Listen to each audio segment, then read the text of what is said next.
अच्छाई का फल। एक गरीब लड़का था। वह एक झोपड़ी बनाकर रहता था। उसका नाम रामू था। वह बहुत दयालु था। उसके माता पिता नहीं थे। एक बार गांव में भयानक रोग फैल गया। सब लोग मरने लगे।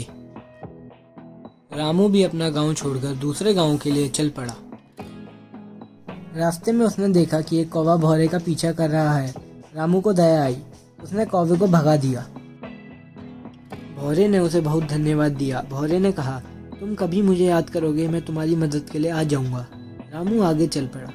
तभी वह देखता है कि कुछ लोग मिलकर एक बिच्छू को मार रहे हैं। रामू ने कह सुनकर बिच्छू को बचा लिया। बिच्छू ने उसे धन्यवाद देते हुए कहा, जब कभी तुम मुझे याद करोगे, मैं तुम्हारी सेवा में हाजिर हो जाऊंगा। रामू आगे चल पड़ा। तभी उसने देखा एक बिल्ली एक चूहे को सता रही है। रामू ने उस बिल्ली को भगाकर चूहे को बचा लिया। चूहे ने कहा, मुसीबत के समय तुम मुझे याद करना, तुरंत ही मदद के लिए आ जाऊंगा। चलते चलते रामू एक गांव में पहुंचा। वहां वह बुढ़िया के घर ठहर गया। उसने देखा कि बुढ़िया हर समय उदास रहती है। उसने बुढ़िया से उसकी निराशा का कारण पूछा। बुढ़िया ने बताया, यहाँ का राजा बड़ा अत्याचारी है। प्रतिदिन वह एक व्यक्ति को मरवा डालता है। जल्दी ही मेरी बारी भी आ सकती है। रामू को इस बात का बड़ा दुख हुआ। उसने सोच लिया कि वह अत्याचारी राजा का नाश करके ही छोड़ेगा। रामू ने तीनों साथियों को तत्काल याद किया। पल भर में ही तीनों साथी उपस्थित। सबसे पहले उसने चूहे से कहा कि वह जल्दी से एक सुरंग बना दे जो राजा के बगीचे तक पहुंचती हो। बात ही बात में सुरंग बन गई। चारों मित्र उस मार्ग से राजा के बाग पहुंच गए।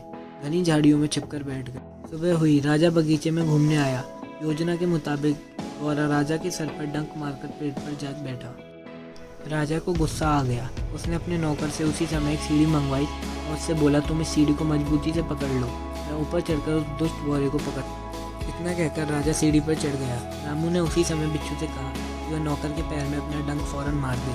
बिच्छू ने वैसा ही किया। दर्द के मारे नौकर सीढ़ी छोड़कर भाग गया। राजा सीढ़ी से नीचे गिर गया और मर गया। लोगों ने मिलकर रामू को वहीं का राजा बना दिया। सच है, आदमी की अच्छाई का फल एक न एक दिन मिलकर ही रहता है। तो अगर ये वीडियो अच्छी लगी हो तो इसे लाइक करें, शेयर करें और सब्सक्राइब करें। धन्यवाद।